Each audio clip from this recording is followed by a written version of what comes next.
கர்த்தருக்குள் பிரியமானவர்களே, செப்டம்பர் 8 இன்றைய பனித்துளிகளின் தலைப்பானது ஒரு மரவாளியின் கதை. வசனம் நீதிமொழிகள் 18வது அதிகாரம் 21வது வசனம். மரணமும் ஜீவனும் நாவின் அதிகாரத்தில் இருக்கும், அதில் பிரியப்படுகிறவர்கள் அதன் கனியை புசிப்பார்கள். இத்தாலியில் நடந்ததாக கூறப்படும் ஒரு பாரம்பரிய கதை ஒன்று உள்ளது. மத்திய காலங்களில் இத்தாலியில் உள்ள பட்டணங்கள் தங்களுடைய அண்டை பட்டணவாசிகளுடன் அடிக்கடி சண்டையிட்டுக் கொள்வார்கள். கிபி 1325 ஆண்டில் மெடோனா என்ற பட்டணத்தின் வீரர்கள் பொலக்னா என்ற அண்டை பட்டணத்திலிருந்து ஒரு மரவாளியை திருடி வந்துவிட்டனர். திருடிய வாளியை தங்களுடைய பட்டணவாசிகளிடம் காண்பித்து எல்லோரும் நகைத்து தங்களுடைய எதிரி பட்டணத்தாரை கேலி செய்ய அந்த செய்தி பொலோக்னா பட்டணவாசிகளுக்கு எட்டியது. இதனால் ஆத்திரமடைந்த அவர்கள் அந்த வாளியை மீட்டு தங்கள் பெருமையை நிலைநிறுத்த தங்கள் படை வீரர்களுடன் சென்று அந்த வாளியை திரும்ப தரும்படி கேட்டனர்.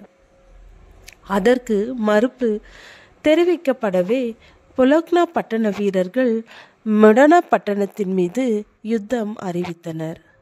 இந்த யுத்தத்தில் 30,000 வீரர்களும் 2,000 போராளிகளும் கலந்து கொண்டனர். இந்த யுத்தத்திற்கு வாளியை மீட்டு கொடுக்க போப் 12ஆம் ஜான் தன் ஆதரவை கொடுத்தார்.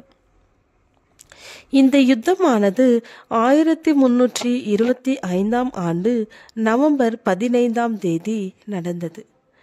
இறுதியில் மெடோனா பட்டண வீரர்கள் இந்த யுத்தத்தில் வெற்றி பெற்றனர். இந்த யுத்தத்தில் மொத்தம் 4,000 வீரர்கள் உயிரிழந்தனர்.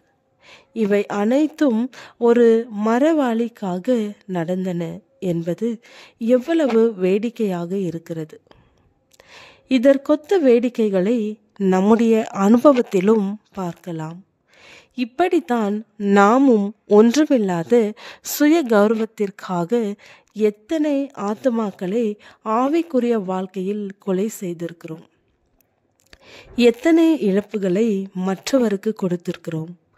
நமக்கு மரியாதை கொடுக்காததால், நமக்கு முன்னுரிமை கொடுக்காததால், நம்மை விட அவர்கள் உயர்ந்திருப்பதால், அவர்கள் மீதான பொறாமையால் என்று பட்டியல் நீண்டதாக இருக்கிறது. இவைகள் எல்லாம் வெறும் மரவாளிகள்தான். ஆனால் நம் கௌரவம் கெட்டுவிட்டது என்பது போல் அவர்களை குறித்த அவதூறுகளையோ அவர்களுடைய குணத்தை தவறான விதத்திலோ பரப்பி அவர்கள் மீது ஆவிக்குரிய விதத்தில் தாக்குதலை நடத்துகிறோம். இது வேடிக்கைதானே? அவர்களும் நம்மை போன்ற மனிதர்கள்தான். அவர்களுக்கும் வலிக்குமே. ஒன்றுமில்லாத விஷயங்களுக்காக நம் சகோதரர்கள் மீது நாம் ஏன் வன்மம் கொள்ள வேண்டும்? யோசியுங்கள். ஜெபம். பிதாவே, கிருபை நிறைந்த தேவனே, எங்களுக்கும் சுத்தம் நிறைந்த இருதயத்தை தாரும். ஆமென்.